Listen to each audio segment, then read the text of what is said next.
Yo, it's Brian here. Today, gonna be talking about the San Francisco 49ers. As always, gonna be doing a position versus position for them versus the Bengals happening week 2 this Sunday at Cincinnati. Should be a fun time. Last week, I did one against the Tampa Bay Buccaneers, and boy, was that controversy 2.0. Ooh, it was a fun one. I'm gonna show some of the comments to you guys that Bucs fans thought I was crazy. I'm dumb. I don't know anything about football, so if you guys want to watch the whole comment section that I'm going to be posting right now on your picture screen, please take a look at it. But yeah, it was a fun time, and after the Niners won, I had a pretty good day, I would say. And all the comments, they didn't really age really well. And you know, if you're a Bengal fan, you're new to my channel or what have you, I put a lot of edges for the 49ers over the Bucs. So let's say quarterback versus quarterback, D-line versus D-line, and I did majority 49ers, and Buck fans call me biased or crazy or something like that. But look at 2020 hindsight, the Niners, they actually proved to be correct. So I don't know why people would call me biased,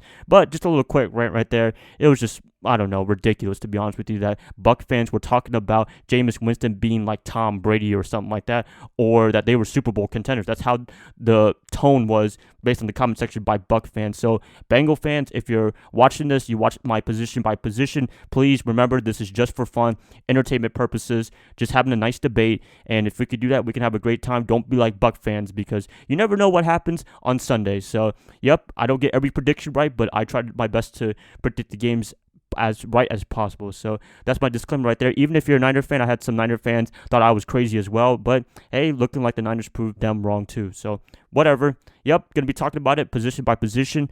Gonna get the video started, but before I do, please like and subscribe to support my channel. That is gonna help me out a lot. Click that bell notification to get notified of future videos. Share this content with fellow Niner faithfuls, or if you're a Bengal fan, please follow my channel for the week. That would be amazing to see what I have to say in terms of this and predictions coming up tomorrow. So exciting time. Let's have a clean discussion. Let's have some fun, guys. This is just for fun, people. So if you get mad, well, I can't do anything about that. Yep, let's get this video started. Position by position, who has the edge? 49ers versus Bengals. All right, quarterback versus quarterback. So in this case, it's going to be Jimmy Garoppolo versus Andy Dalton. And let me tell you, they had two very different performances week 1. Jimmy played pretty much like crap. It was not a good day for him. He had a pick 6.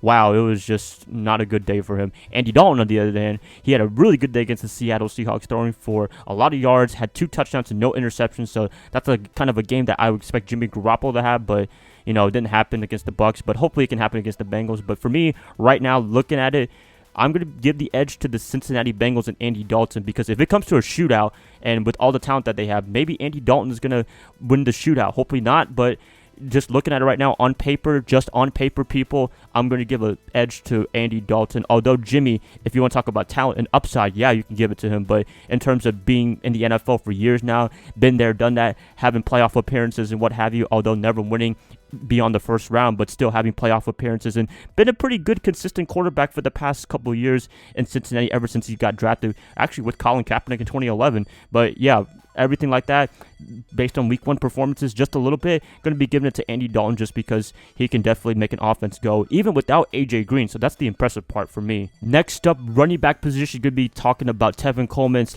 Matt Breida versus Joe Mixon and Giovanni Bernard. This is a very interesting matchup because these two teams, they have a fantastic running back crew, I would say. I mean, also with the 49ers, they have Raheem Mostert. He had a pretty good day, I would say, against the Tampa Bay Buccaneers. He had a lot of yards going in the second half, and the running game for the Bengals, not too bad either. Although Mixon, I don't know if he's going to be playing this game against the Niners coming up this week. I think he had an injury on Sunday, so we'll see what happens between then. But for me, I would give the slight edge to the 49ers. A lot of you Bengal fans might think, oh, this guy's crazy. He doesn't know what he's talking about, this whole running back thing. But for me personally, I looked at the 49ers, and I also looked at the Bengals as well for week 1.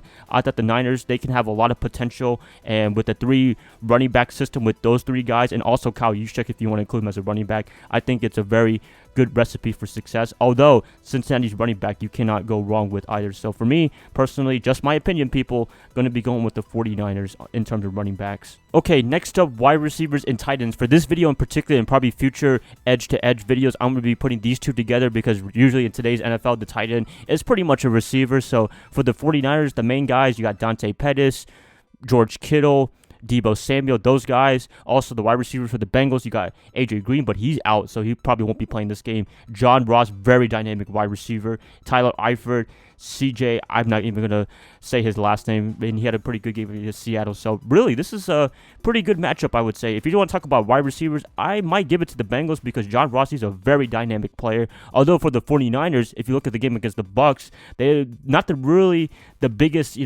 upstart wide receiving group, but they make enough plays, in my opinion, where they can get the job done. Although they're a little bit inconsistent, but they can get the job done enough to hopefully eke out a win, and that's what they did against the Bucs pretty much. They weren't the best, but they did enough, and that's my stance on that. But overall, I don't know. This is kind of difficult. I mean, the tight ends definitely give it to George Kittle because Kittle, he is just an amazing tight end, and he just proved it in Week 1 against the Tampa Bay Bucks. Without him, oh man, we would have not won the game. So, it's a pretty tough one to pick, really. I mean, Buck fans last week, they thought I was crazy to go with the Niners with a slight edge. But as I said, the Niners, they made enough plays to win the game. The Bucks receivers, they did not do enough to really do anything. And also the tight end, O.J. Howard, he fumbled and was part of a tipped interception by Mark Minocha. So, you can't really base it on past performance. But for me personally, oh man, I am still stumbling upon this one. Wow. I really don't know who to pick.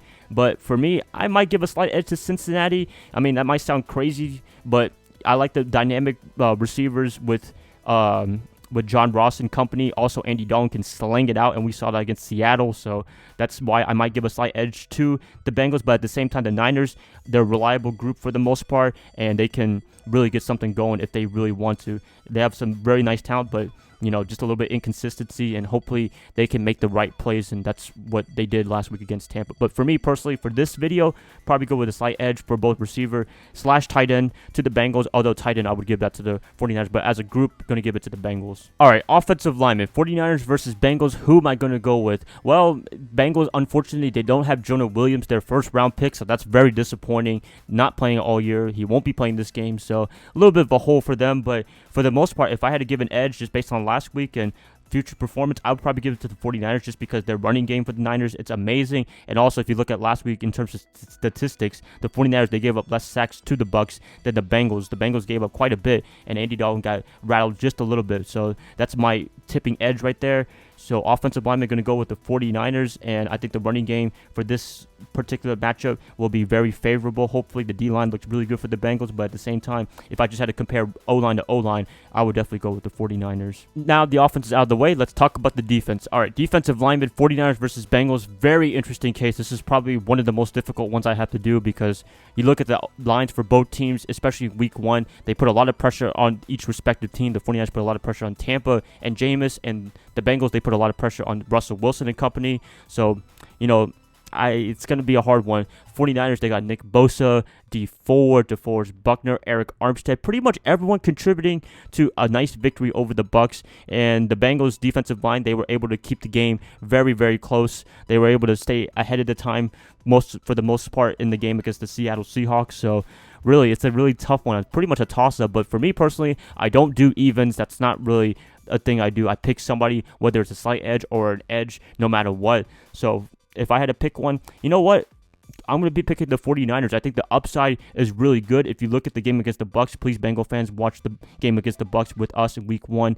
Bosa, Ford, man, they were able to get to the quarterback, especially Bosa. Bosa could have had more than one sack in the game, but he only registered one. But he was putting a lot of pressure on the tackle and getting to Jameis, but he kind of slipped and fell getting to Jameis twice. But for the most part, he knows how to get to the quarterback. And Ford, he knows how to run side to side. Very important player on the defense. And also, you look at DeForest Buckner and company, just, man, it looks amazing. So for me personally, defensive lineman, I'm going to be going with the 49ers. And yep, there you have it right there. I think the Niners D-line, the way they keep going, they could be a really good unit come the end of the 2019 season. Okay, next up in the unit is the linebacker unit. I don't know what to say, to be honest with you. Who am I going to go with for this one? If I had to go with an edge, I'll probably go with the 49ers yet again. I know, but Bengal fans, don't be typing on your screen, oh, this guy is biased. He knows nothing about football. Hey, the Buccaneer fans did that to me, and look what happened Sunday. So, this is just my opinion, but I'm looking at it.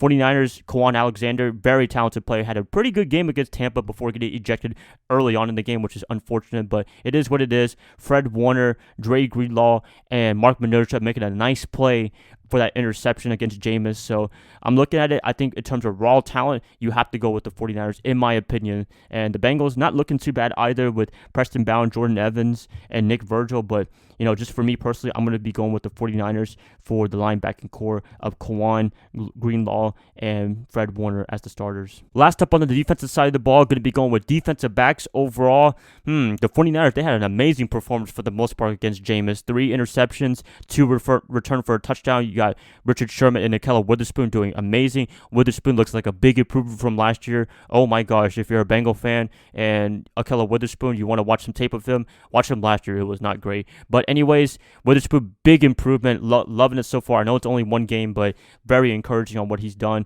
Defensive backs for the Bengals, they got Drake Kirkpatrick. Just a lot of guys that you can go with definitely on the defensive back side. And if I had to give an edge, I'd actually give it to the Bengals, to be honest with you, because the game against the 49ers, they did a fantastic job getting the turnovers, but at the same time, there was a lot of missed tackles. I was very worried, and yeah, that's another problem with the 49ers defense. A lot of people are not talking about that, actually. If you watch the game closely, the running game and Tampa's receiving game, there's a lot of times where we could have stopped the receiving and Jameis as a team, but at the same time, just couldn't be able to stop the tackle and just stop the play completely, just letting them keep going, and it was a little bit disappointing, especially in the red zone. So for me personally, if I'm looking at this, I'm going to be giving an edge to the Cincinnati Bengals defensive backs, but only because the Niners, they have a lot of missed tackles, and they still need to work on that, in my opinion. Although the interceptions, they were great, but I mean, come on, it was against Jameis Winston. He is a turnover machine no matter what, but still impressive. Last up, special teams / coaching. Special teams, got to give it to the 49ers. I mean, Robbie Gould, he's like the best kicker in the NFL. Wishnowski, he's coming through, looking like one of the best punchers in the NFL, so that's a good thing right there, being able to make those boom kicks and pin Cincinnati down all the way and their own yard lines and what have you. So special teams going to give it to Robbie Gould and company. Also coaching, pretty tough one, I would say. I mean, you got Zac Taylor. He did a really good job on playing this game against the Seattle Seahawks. Had a great plan for Andy Dalton and company in the offense, and defensively they were really good as well. 49ers, Kyle Shanahan, they had a great performance against Tampa. Offensively, a little bit of anemic, but Jimmy Garoppolo's coming back from an ACL surgery. So if I had to give an edge, I would give the edge to coaching. That's just me. But Kyle Shanahan with more experience, I think that's going to take the edge and the cake for this game against the Bengals if it comes down to coaching. So yeah, just looking at everything minus special teams and coaching in terms of all the players that are playing consistently in terms of offense and defense. Quarterback, I got the Bengals. Receivers / tight ends, I got the Bengals as well, because I just combined them together. Although tight ends, I would give the edge to Kittle, what have you. So that's 2. And defensive backs, I'm going to give that to the Bengals as well. 49ers, running backs, defensive linemen, linebackers, I think that's pretty even right there. And then coaching / special teams, if you want to include that as well. So pretty even if you're talking about a full 60-minute football, offense versus defense, and just the little things like coaching and special teams. I think that's going to take us over the top. So yep, there you have it right there. You have it, you guys. These are just opinions. Just remember, these are just opinions. And if you get upset, if you're a Bengals / Niner fan, I can't do anything about that. So there you have it. Please let me know what you guys got for the edges for 49ers and Bengals. I'd like to hear what you guys have to say in the comments below. If you guys like this, please like and subscribe. That is going to help me out a lot. I'll be catching you guys up tomorrow for Prediction Tuesday. I'll see y'all then. Bye, guys. Love y'all. Y'all have a great rest of your day. Go Niners all day.